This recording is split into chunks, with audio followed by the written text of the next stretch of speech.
Hi everyone, this is Maya McClean and you're listening to the PPUK podcast.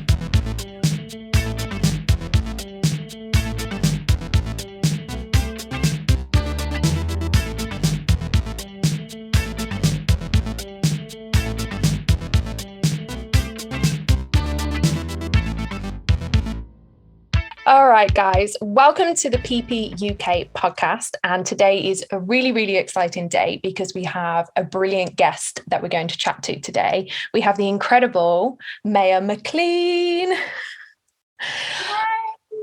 So you will know her as 50% of the twins, and I'm really interested to talk to you because I think you have such a unique perspective on your time with Prince, and I think it's an era in his career which is sometimes underexplored. So I'm really excited to talk to you because you spanned over such a long period of time, and I think a lot of fans don't realize actually how long you were working with Prince.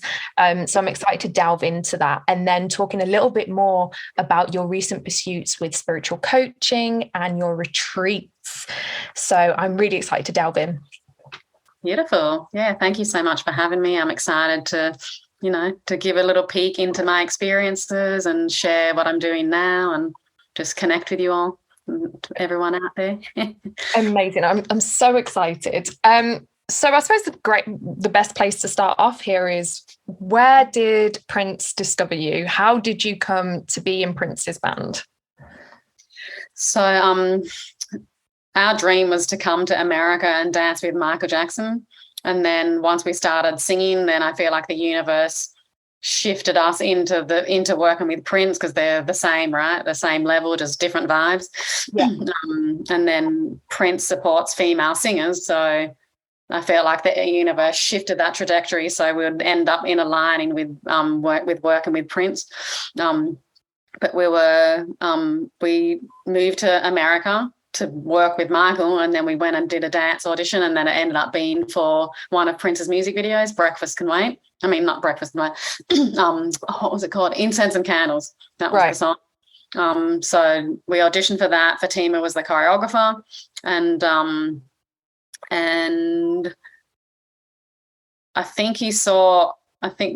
heard a couple of stories. One was because I wasn't there in the room. They were looking at the video footage, and I heard that the camera was on one of us, and then it moved over and then saw the other one. And then he was like, "Who are those girls?" That was one story that I heard.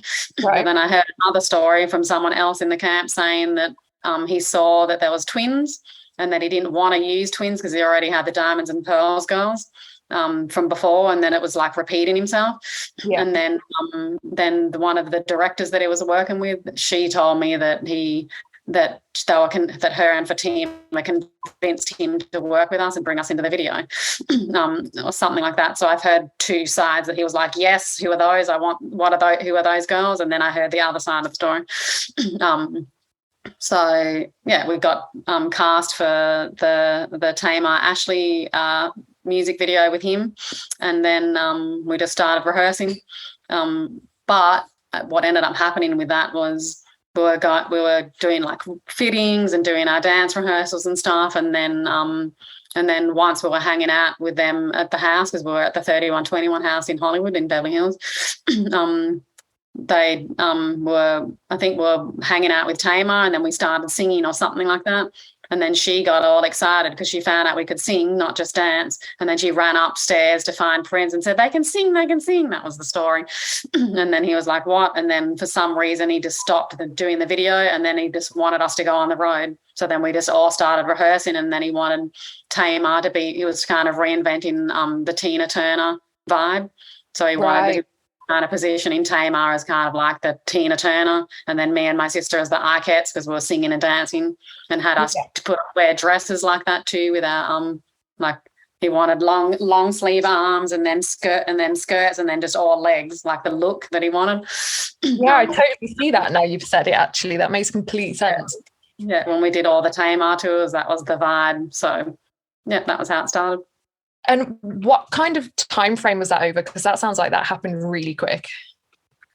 Yeah, well, we had come to America, and we were dancing with a modern dance company first. That was our first kind of performance.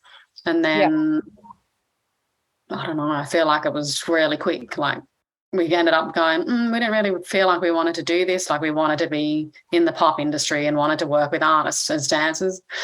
So we kind of ended up leaving that, and it was literally like our third audition. It was our first dance audition with Prince that we got, that we ended up getting, and then there was no more dance auditions because we were just in his camp for 10 years. But yeah, that whole term was pretty quick. It turned around pretty quick. We had I think we only had 2 rehearsals, and then he hung out with, and then from there he hung out with us because he wanted to get to know us. So we went to Teddy's, the Roosevelt, which is like a little place that he used to like hanging out at, the Roosevelt Hotel, and there's like a little club underneath. It's called Teddy's on Hollywood, on Sunset Hollywood Boulevard. Sorry, I've been living in Mexico, and I'm just back in LA at the moment, and I'm like trying to figure out how do I get like all the street names, and I've been in Mexico for 2 years. It's fine. Most of our listeners are from the UK and won't know the difference, so it's fine. Right, so I don't need to worry about that. Yeah, so he ended up wanting to hang out there, and we went out one night, and he just was kind of getting to know us and asking us questions, and kind of we were really innocent and young, so we didn't really know. But my sister's boyfriend at the time was there, and he was giving you guys the 180, like really checking in to see whether you're going to fit into the camp, whether you're trustworthy, all that kind of stuff, and asking us questions, and like, would you do anything for money, and just things like that. Right. Protecting himself with who he brings into the camp, because you have to when you're him. And he loved us because we're just all honest and open, and well, I'm guessing he would have picked up on the fact that you were both quite innocent and kind of unaware of the fact he was almost testing you a little bit there. Yeah, we didn't have a clue because we were all green and innocent, and we're horrible at picking up when people are playing games or there's strategies, or because we're all kind of innocent, and we like looking at the world through innocent eyes where you trust everyone, and yeah. And in this case, it definitely worked out for you. Yeah, right. So it worked. So you joined the band, and then you're touring around the world with Prince, and I'm going to talk about a couple of those tours, hopefully with you in a little bit. But before you kind of know it, you're on the Super Bowl stage. Tell me about that. What was the lead up like? Rehearsals? How nervous were you? Did it feel like you were about to do like the biggest show in the world? Or did it feel like just kind of another show? Because the show to watch as a Prince fan, I remember watching it and going, that's not too far off what the tour was like. I went to that tour, luckily enough, 21 nights and things. And I was like, was there a specific rehearsal that was dramatically different to your standard rehearsal? Or did it just feel like you were just extending your normal show? I think, well, first of all, going back to the innocence and the ignorance, which is somewhere where I kind of like to live sometimes, because then you don't have any expectations and attachments to what you're doing. And, sometimes when you research things and then your mind gets attached to things and you start stressing out more. In this scenario, I actually didn't really know what the Super Bowl was. I'm not a sports fan. I grew up in Australia. I don't watch sports. I think maybe the only time I had even seen anything to do with the Super Bowl, but still wasn't really sure what it was a Michael Jackson performance when he did halftime. But I wasn't really clued into what it was really. So when we were like, we're doing the Super Bowl, blah, blah, blah, we'll just tell people what we're rehearsing for or something. And they're going, are you serious? Do you not even know what you're about to do? And we were like, what do you mean?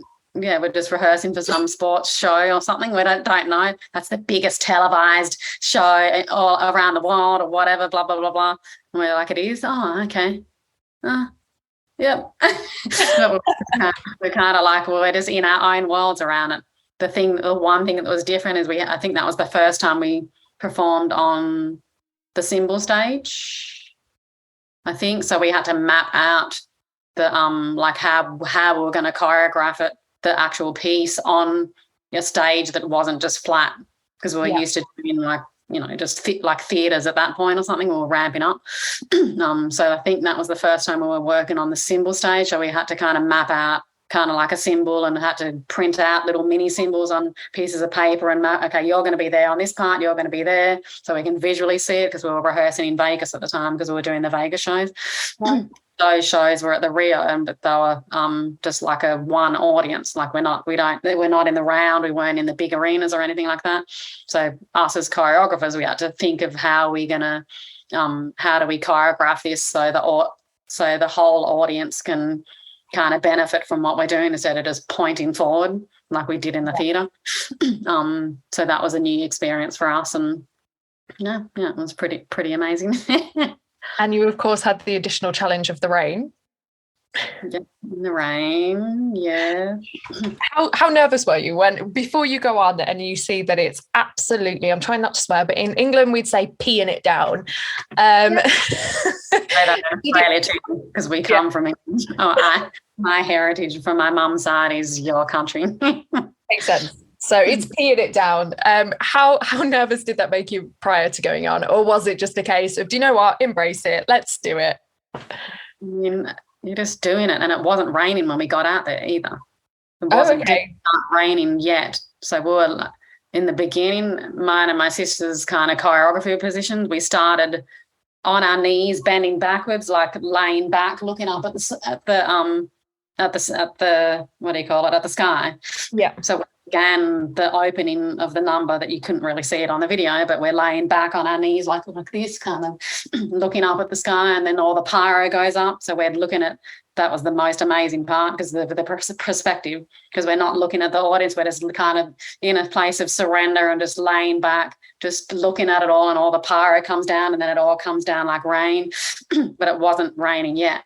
So it happened in the middle of the performance. And I mean, I don't feel like I remembered getting nervous, just keep going, because we've rehearsed it. Yeah. Know? But some people always question about the heels, because we had high heels, the heels on. Like, how did you do that in the rain and blah, blah, blah, blah. But we had also worked on a cruise ship in the past when we were younger. So we had to dance on a moving stage. So we were kind of created this technique called like a clean mark. Like you're doing it, but you're not giving energy as if you're safe, kind of thing. Like you kind of bring the energy in and you hold the energy in, and we call that like a clean mark. Like you're expressing and you're performing, but the energy is more controlled, because you might slip over or you might fall over when we're on the cruise ship. So we kind of had like a practice and a technique from years ago that we felt that we ended up implementing when it was started raining.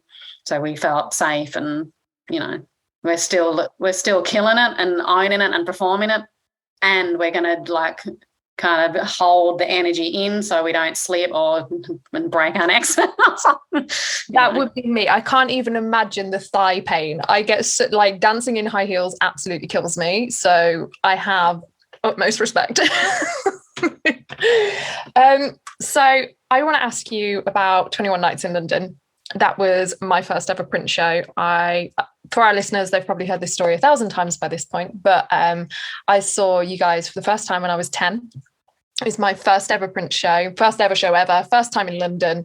And I dressed up, I made like a little Kiss outfit, and I was in like way back in the nosebleed seats. Like we had the bad seats, but it literally kind of ended up shaping my life as a fan. And most of the people I have in my life, I have because of Prince. So it was a really life-changing moment. And without kind of gushing too much, I was like, I'm going to be a dancer. And you were one of the people. I was like, I'm going to be Maya when I grow up. I'm going to be Prince's dancer. How old are you though? I was 10. You were 10? So how old are you now then? 25. Oh, wow. I know. So seeing that show really kind of changed the kind of course of my life. And I have such brilliant memories from that whole period. And because it was the last night of the tour, I was kind of listening to the build up and reading all the reviews as every night passed. And we had Maurice Hayes on the podcast not long ago, and I was asking him about his memories. So I'm just wondering, what are yours? It was such a long stint in London. What are some of your memories from that period? I mean, I used to love kind of sneaking in Prince's box as he enters the stage, because he used to climb into a box, and he would be the only one kind of coming under, so no one knows he's entering the stage. And I used to remember when he comes off stage, me and Nandy would hop in the box, and he doesn't know. So he's in his little flow, and you know how he does his little walk, comes down the stairs and or down the lift or however he came down, and then goes to hop in the thing because it's the end of the show, and me and Nandy are sitting in there. Get out, you know, and then pushes us out because I don't even know if we can all fit. Sometimes I think we could all fit, but it was a bit tight. Yeah. So one time he just let us stay in there, and then we walked when we all went out together. So that moments like that was really fun. It was cute. But I was learning a lot from him because he would do things last minute, and I didn't understand, like, why do you, and this kind of aligns with more of the spiritual life that I've been living and how I've been helping people in their, like, learn to live in the moment more. I didn't quite get it when he told me, but since, and I've been on my own discoveries, I'm like, oh, that was what Prince was doing, because he would figure out set lists like 5 minutes before the show and stuff like that, and we'd all be stressing out because we don't know. We have to put outfits in order, whether we're wearing head mics, hand mics, shoes, everything has to be pre-prepped behind with all the wardrobe ladies and stuff, and depending on the set list, and everything would be last minute. And then I don't know, I kind of need to focus on what I'm doing with my body and where I'm stretching and warming up and vocally and just all of it, you know. To pre-prep plan, it was really hard because he would do things last minute. He used to say, if I pre-plan things, then I won't be in the moment. So I do things last minute because then I can feel into what the moment's calling for. And now that I'm living the way that I'm living, I'm like, oh yeah, okay, I get what he was doing now. So that was beautiful. But another memory that I have, and this isn't to do with Prince, but I met my cousin for the first time because one of our grandmothers, we had our grandmother and then two aunties, her sisters. One moved to America, one moved to London.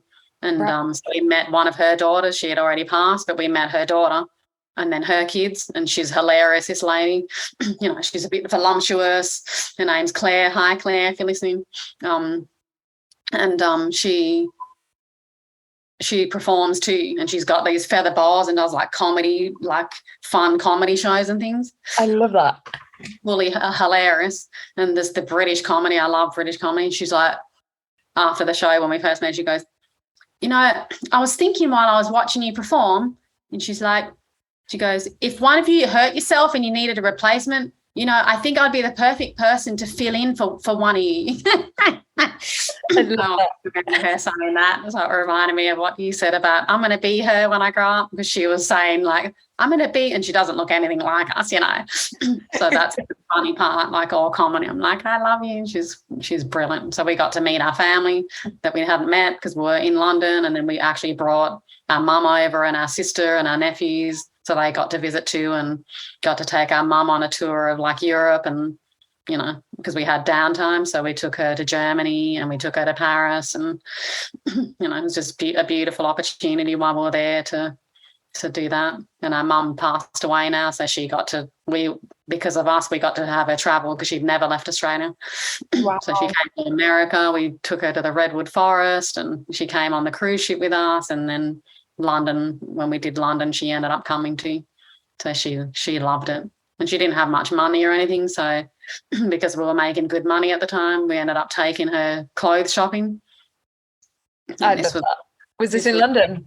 This was in London. So we took, I don't know, remember the store, but we took her, and she didn't know how to receive at first, because we said, just buy what you want, get what you want.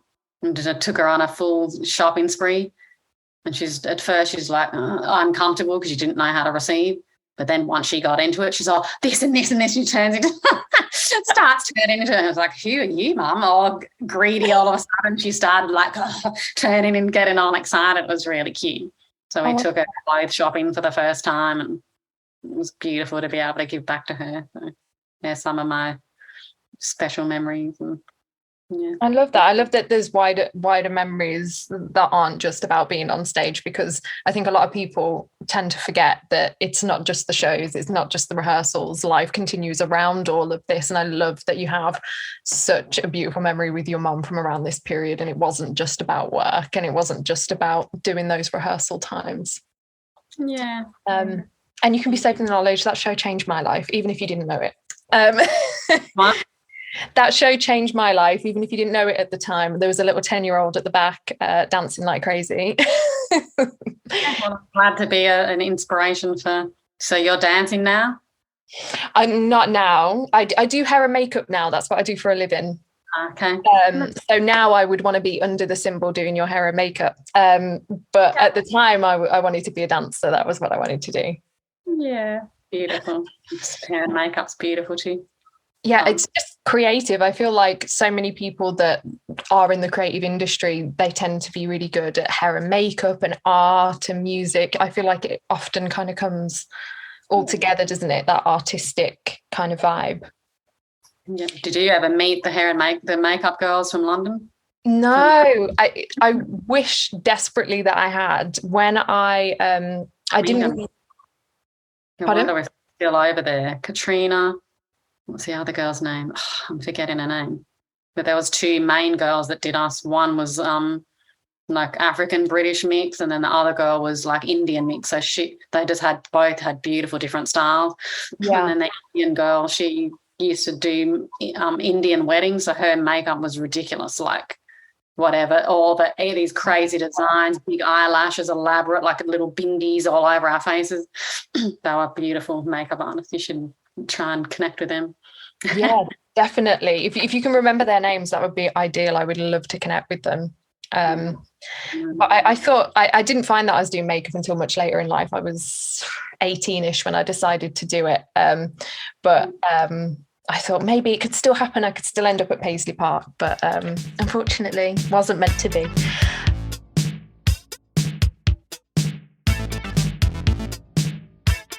So I wanted to talk to you as well about this changing career, that you've now gone much further down the spiritual path, and I'm sure you use music as part of that and as part of helping other people. So how was the experience that you had over all that we've just spoken about? How is that now influencing the career path that you now do? Well, just in hindsight, I definitely learned a lot from what he used to say to me that I didn't get at the time around living in the moment. Yeah. And not projecting your futures, so you can actually stay present to what you're doing. So I definitely brought a lot of that energy into it. Being able to, I've worked with a lot of fans in my coaching business, not all of them, but there are fans and people that do want to work with me. In the beginning, when he passed, I was actually helping people with their mourning around. And moving through Prince's passing. So there was people that I helped in that healing journey. Not limited to that, I work with people from all over the world, different communities and different industries and stuff. But yeah, there were people that I did help. Some of the Prince fans that were like really, struggling with letting him go, and just helping them on their spiritual journey, and just remembering that we're all equal. We're all the same. Prince is a human. He's a magical human, but we're all equal. We don't need to put anyone on pedestals. He's just going through his journey. They're all the Prince fans are just as beautiful and powerful energetically as him. And to be out and to know that we all have access to the level of presence that he had. So I love helping people just kind of see that the power that he had as a being, we can all tap into that ourselves too, because he's always been that powerful since he was younger, with all of his instruments and just how he stands for himself and what he wants his life to be.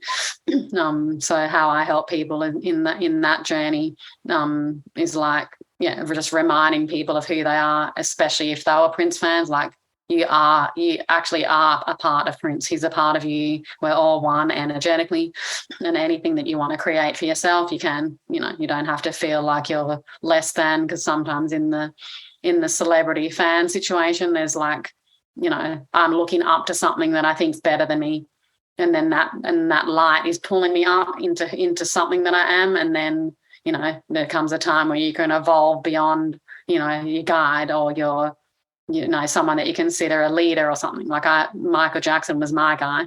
And then, and I used to have him plastered all over my wall like a fan, like you've got your little Prince guitar in the back. I had all Michael Jackson stuff.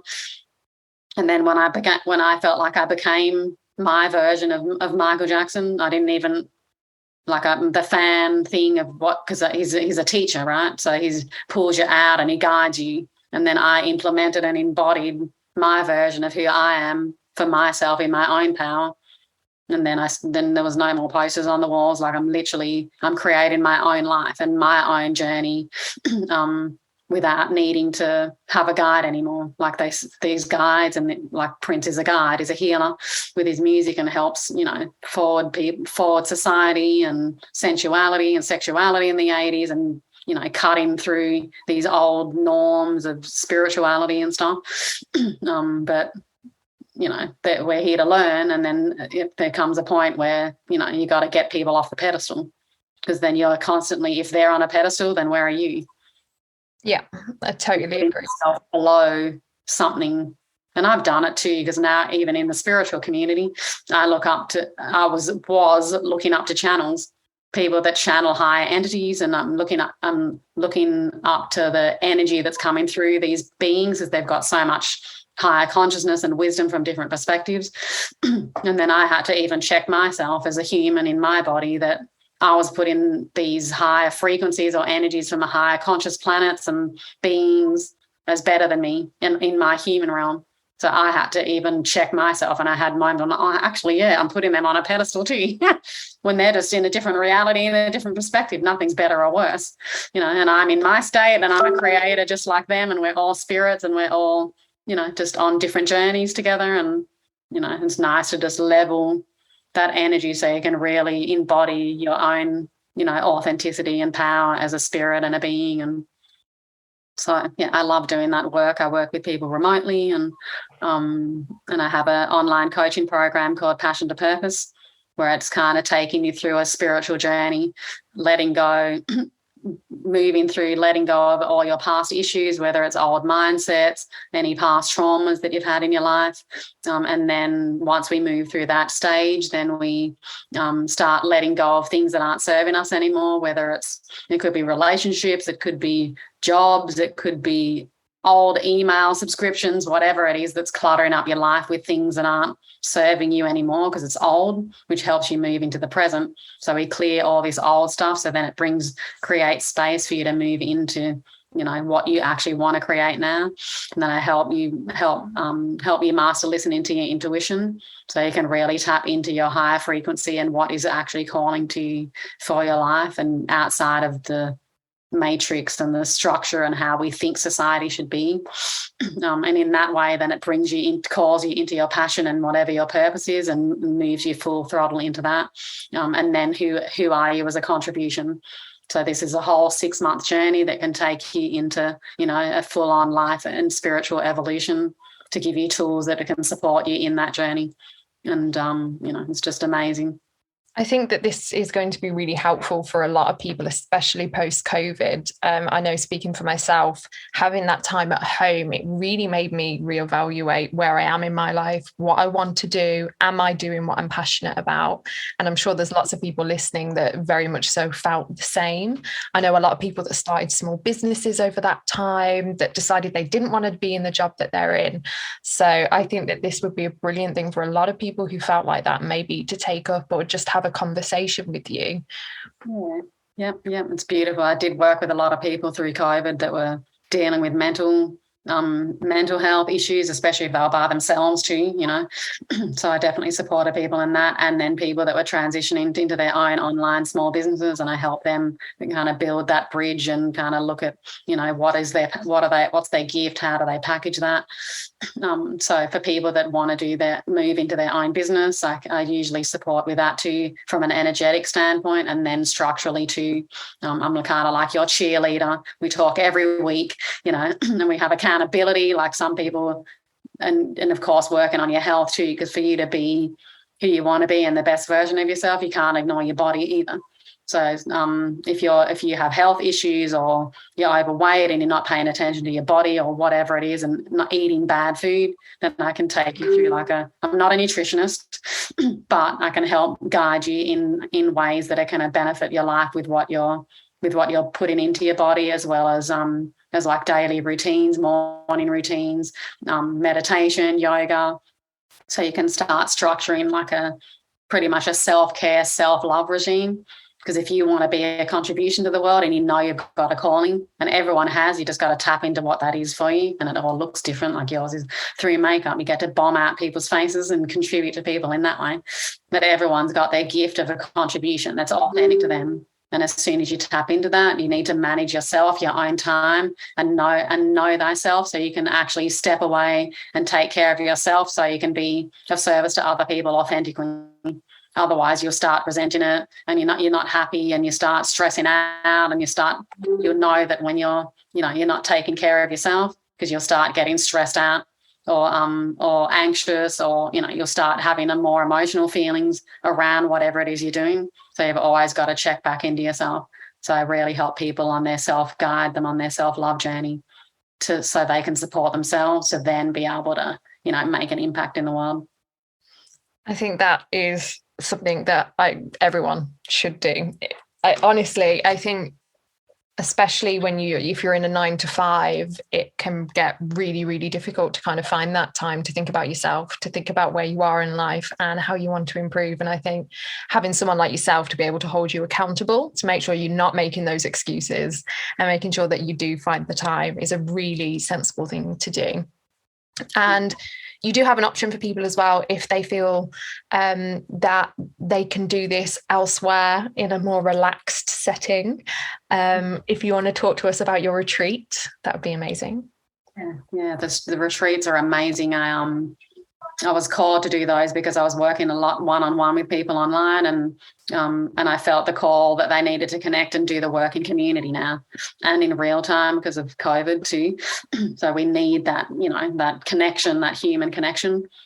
So we have this beautiful 8-day chakra healing retreat in the jungle outside of Tulum in Mexico, where we get to connect with the land, the water, the smells, the birds. It's just a really magical place. It's an eco-friendly resort, so everything's taken care of the land. You have to have, if you put sunscreen on, you have to have eco sunscreen, like things like that. We have beautiful. We have 3 meals a day. That's all really healthy. We're doing this next retreat. It's just all going to be vegan and vegetarian, just yummy. When you leave the retreat, you're like, what am I doing? Like, I need a chef that can do that for me every day, and get so spoiled. And then because we're working with the chakras, do you know what the chakras are?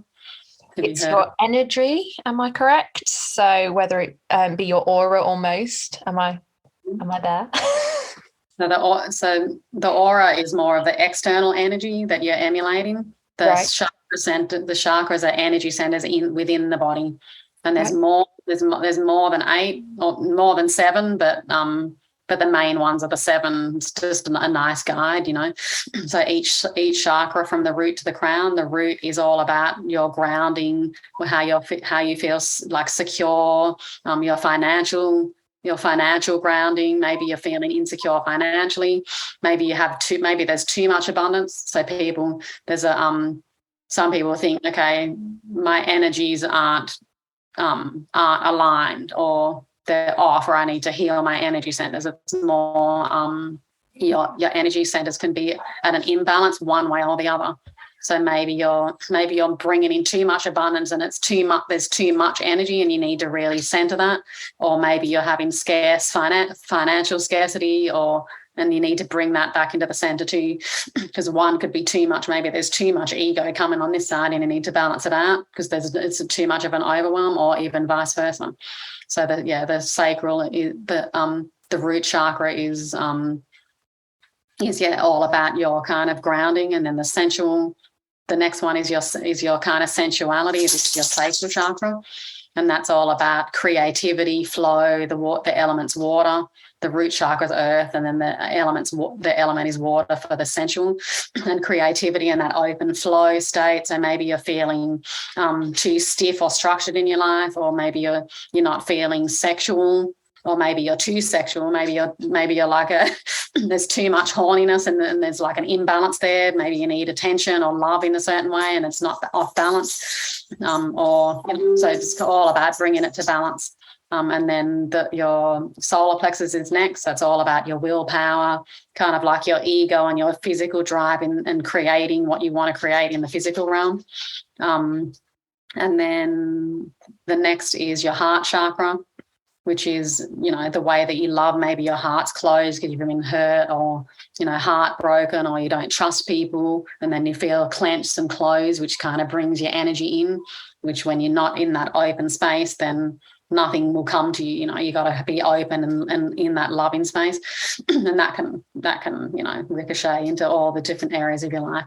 So that's the heart chakra. And then the throat is the next one, which is your communication, being able to speak clearly, speak your truth, being able to voice what you want to create. Like people that are good at selling are probably good at with their throat chakra, right? Because they're good at communicating and sharing even their vision, and then that helps create and manifest in the physical realm. And then after the throat is the third eye. That's all about your intuition, your intuitive sense, and your vision, being able to even see your vision. Some people might feel stuck. People that are out there like, I don't know what I'm doing with my life, or I can't really see. Some people are good at seeing, like I can see my whole vision and my plan, and other people it's like mucky, like where am I going? But some people have visuals where they just supports the physical realm so that you can just move into it because it's already seen, kind of thing. Yeah. So that's third eye. And then the crown is knowledge, and then also you're connecting to your higher self and the ethers, and your spiritual realm more. So we kind of take you through that process, which is starting from the root, and that's more in the earthly, human, the sexual, sensual grounding, and then moving through into the action, into the heart, into the throat, into more of the ethereal. So you can connect to your higher self and create downloads where you don't have to work your brain so hard, and you can just get actual downloads. Go, oh yeah, that's what I'm meant to be doing. Oh yeah, that's why I'm doing that. And you just kind of can move into that state of surrender. That's the higher chakras. So yeah, every day we do something different. We have yoga in the mornings. We have like a Temazcal ceremony, which is like a sweat lodge, which helps you let go of toxins in the body. It helps with the throat chakra because you're breathing in this beautiful volcanic rock that they heat up in the fire. It's beautiful. Wow. You come out like you were in your mother's womb, and you're literally rebirthed. Wow. I'll share something with you that happened the last time I did it at the retreat in March that we had. I came out of the Temazcal, and Prince started coming through. Wow. Now, I've never channeled him before. I've had other people channels that I'm talking to channel him, and he's telling me things. Like I've had him tell me stuff through other people that are channels. That's actually what they do. And I've always loved channels, and I'm like, I would love to be a channel one day.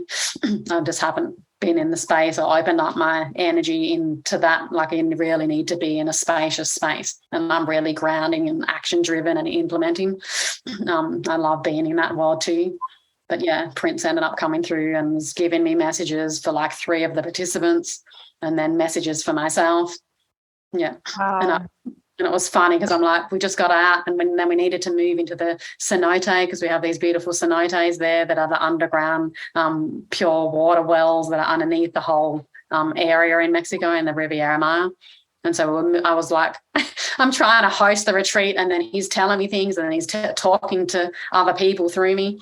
And then I'm like, and then I had to look after myself because I needed to hydrate because I'd just come out of the Temazcal, and I was trying to curate everyone to move into the next event.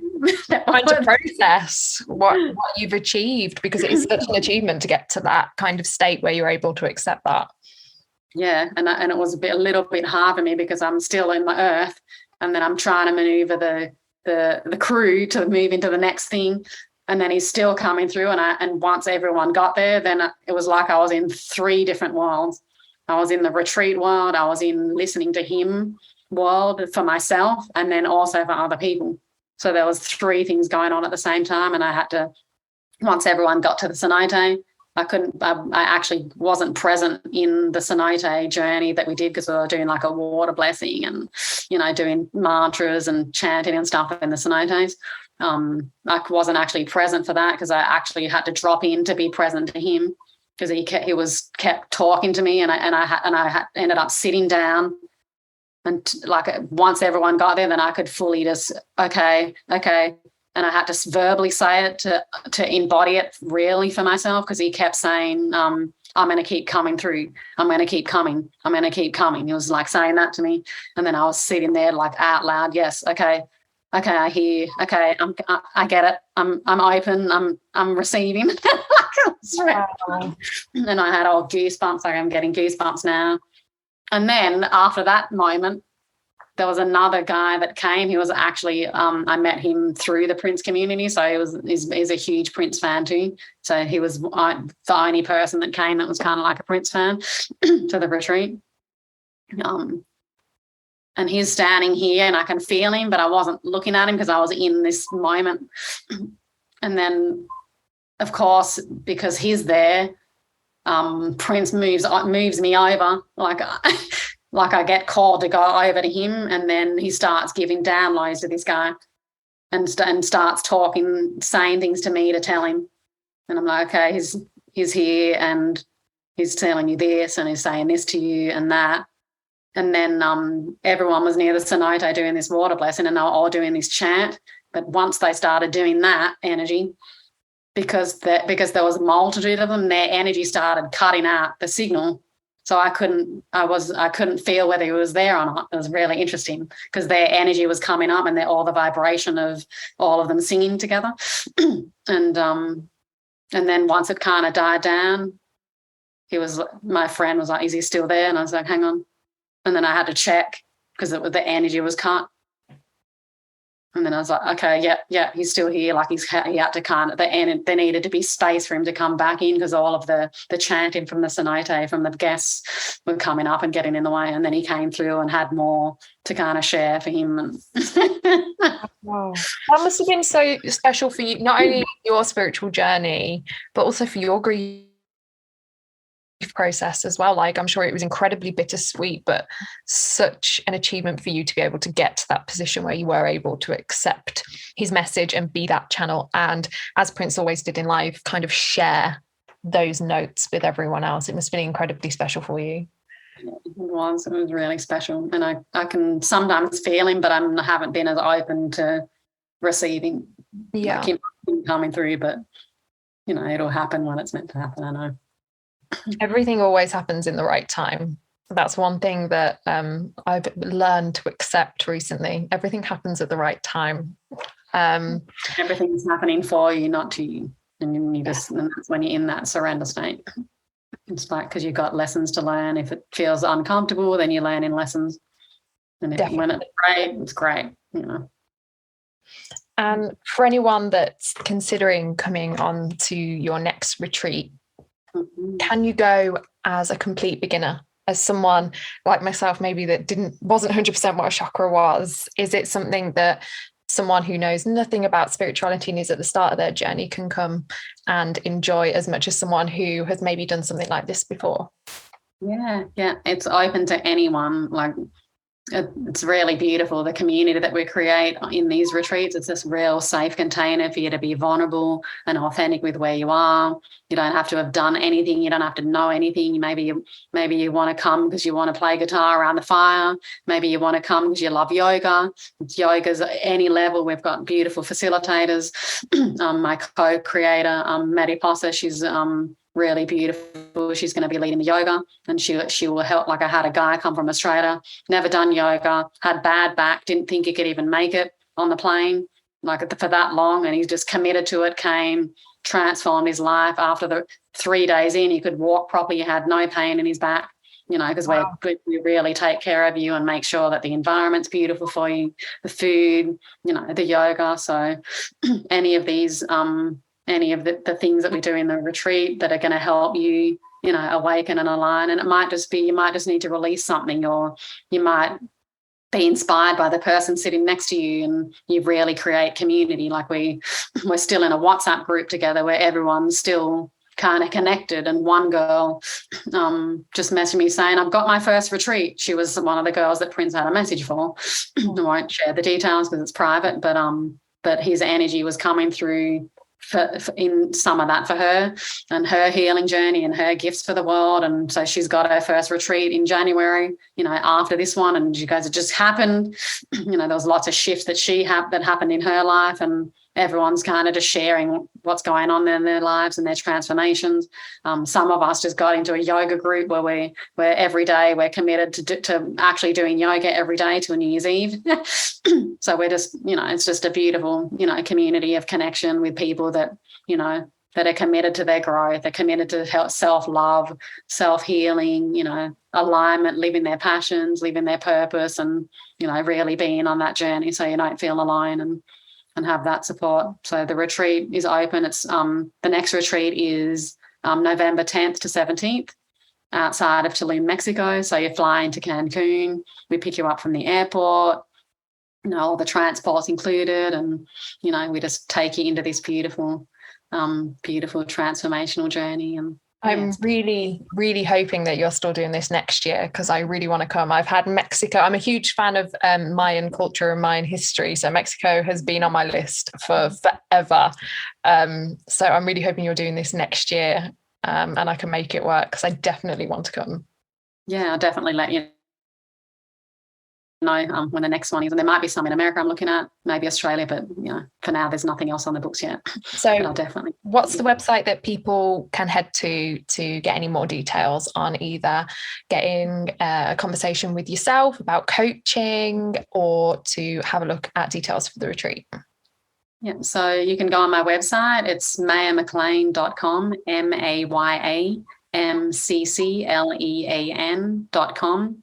And then if you want to go to the retreats, it's /retreats. But you can find out about my online coaching program, Passion to Purpose. Sometimes I do one-offs for people. Most people jump into my program.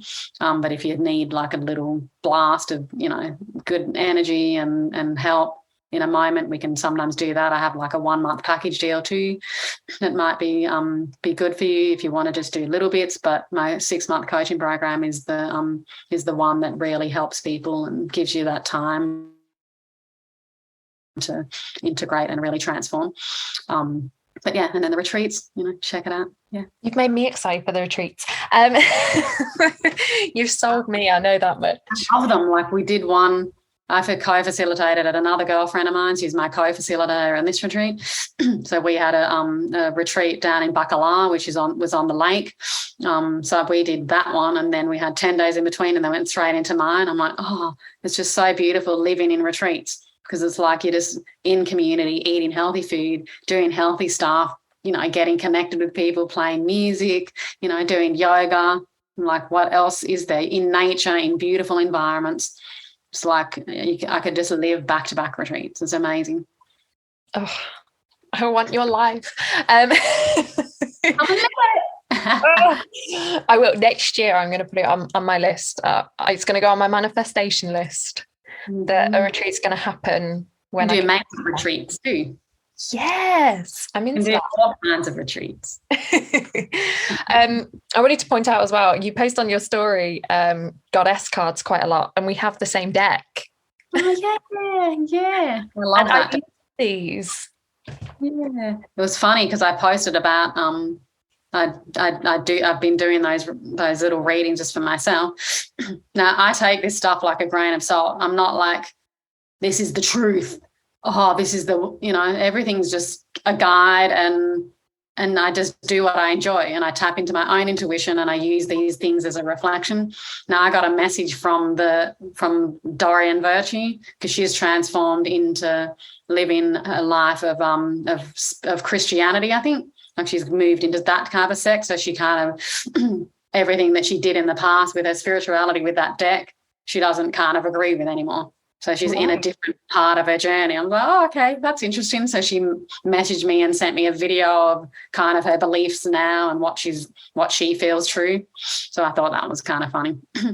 I suppose we're all on our own journeys, aren't we? And we all take support from so many different things. I've got friends that love crystal healing and tarot. There's so many different options for people, but I love the goddess deck. For anyone that's just listening for the podcast, it's a goddess card deck, and they are very, very positive cards. They're not necessarily like tarot that can sometimes be a shock to the system, but they give really positive affirmations, and they're just really nice. I love them. My nan's a medium. She's a spiritualist kind of medium, so she's raised me with all these kind of cards, and that's one deck that I have seen and absolutely adored. So I love the fact that you have the same one. I was like, oh, that's cute. We've got a little connection there. Yeah, always on point too. Like I just kind of drop in. I usually do past, present, and future. I'm like, yep, that was literally, yep. It's already just, and I think it's through your own perception too of whatever comes through. You kind of make it be what it is. So it's more about listening to yourself and trusting whatever you make of it, instead of they're telling you what to do, or that the card's right or kind of thing. It's like, oh yeah, that's kind of through my own filter. Yep, that's some nice confirmation there. Yeah, and they are just really, really positive. Sometimes I've had experiences with other cards that sometimes you can finish them and feel more concerned or sometimes more worried. But the goddess cards, I feel like they're always really positive affirmations that are kind of embedded in femininity, and I just find them really positive cards. It keeps the positive energy going instead of looking at more. We don't need more negativity in this life. If we want more negativity, we can just put on the news, and we don't need that.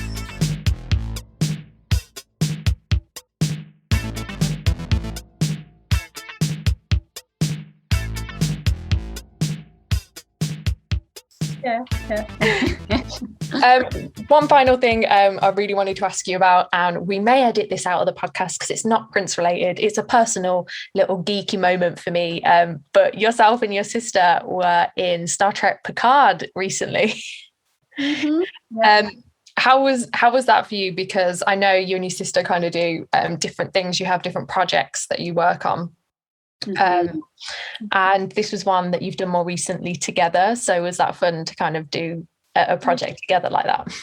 Yeah, it was really fun, and we hadn't been on camera for a while because we were doing directing and producing and doing all that stuff, and then I'm doing the retreats now, and he's still directing. But yeah, when I saw that thing pop into my phone, when the job was like, they said prosthetics or something, and then twins.